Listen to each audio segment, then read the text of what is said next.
Hello everyone, आप सभी का स्वागत है द रिजल्ट में। और इस चैनल पर हम लोग अभी बात करने जा रहे हैं बिहार की जो 4 परीक्षाएं हैं, पेपर लीक की वजह से चर्चाओं में रही।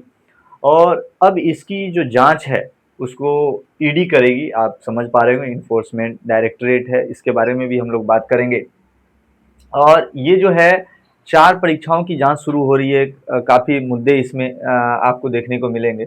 और साथ ही साथ पारदर्शिता और यहाँ पर देखेंगे न्याय की ओर, ये आप कह सकते हैं एक कदम सरकार के द्वारा बढ़ाया जा रहा है।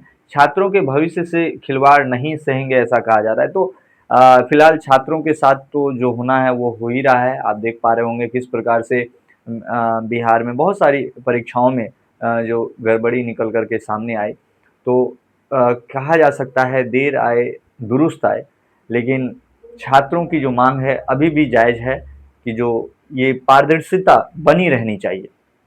और किन एग्जामों में खास करके चीज़ें हो रही है, यहाँ पर आप देखेंगे बिहार में हाल ही में प्रवर्तन निदेशालय, इसी को ईडी कहा जाता है, ने पेपर लीक और आर्थिक गड़बड़ियों के मामलों की जांच के तहत 4 प्रमुख परीक्षाओं को अपने रडार पर ले लिया है। ये 4 प्रमुख परीक्षाएं, ये टीचर, आपको पता है बीपीएससी के थ्रू जो है टीचर बहाली बिहार में की जा रही है नए सिरे से। इसमें अभी तक 3 तक का एग्जाम हो चुका है टीचर्स के लिए, इन शॉर्ट कहा जाता है। ठीक है, याद रखेंगे।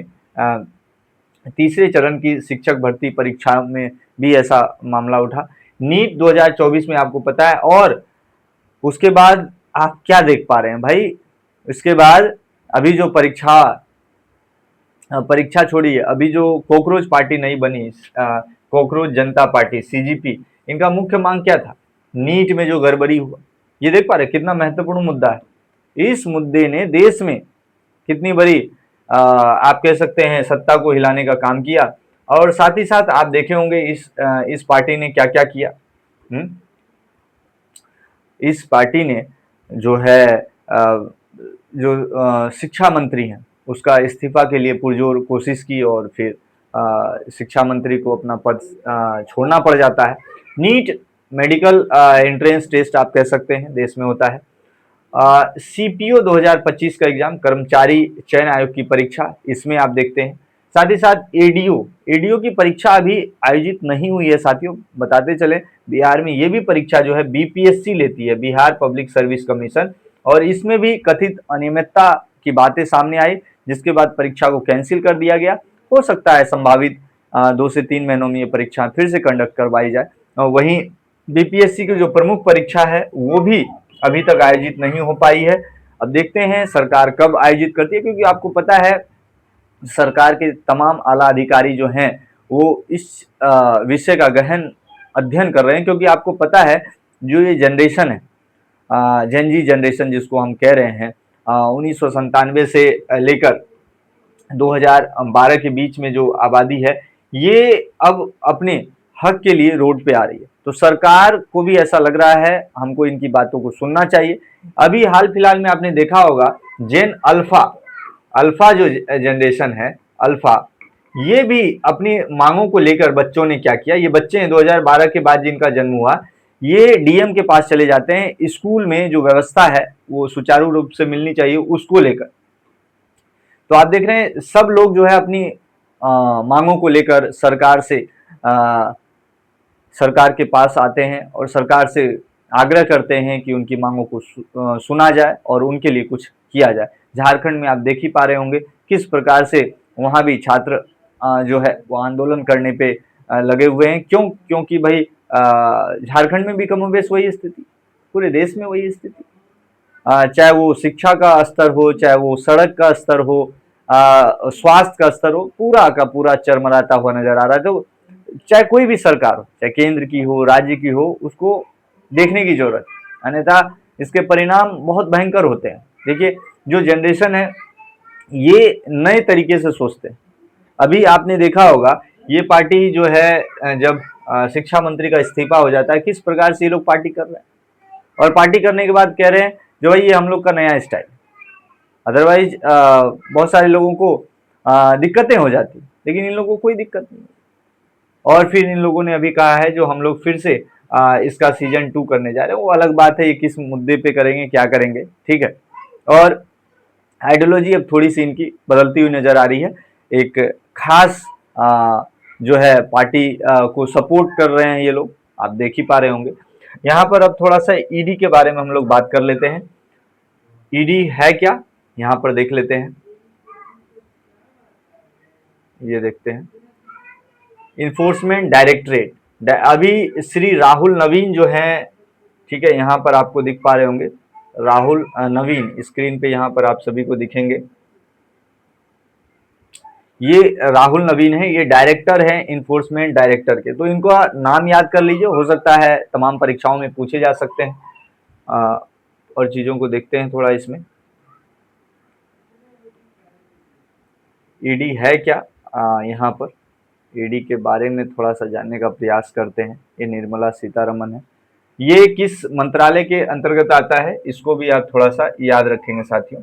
यहाँ पर आप देखें, directorate of enforcement, department of revenue, ministry of finance, government of India के अंतर्गत आता है। वेरी इंपॉर्टेंट, आप सभी को याद रखना चाहिए, ठीक है। आगे देखते हैं, ये कब बना, क्या है, इससे रिलेटेड हम थोड़ा सा इसका हिस्ट्री देख लेते हैं, ठीक है। ये है ईडी के बारे में, ठीक है। यहाँ आप देखेंगे, इसका शॉर्ट में हिस्ट्री यहाँ पर थोड़ा सा हम लोग देख लेते हैं।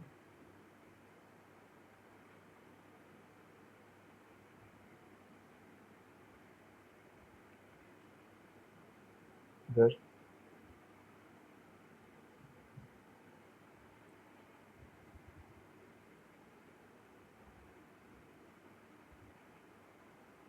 ईडी,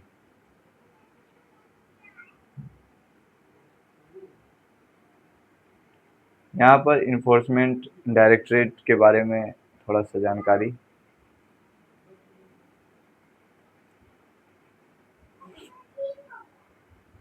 ये देखिए, ये है जानकारी, इसके बारे में थोड़ा सा इम्पोर्टेंट हो जाता है।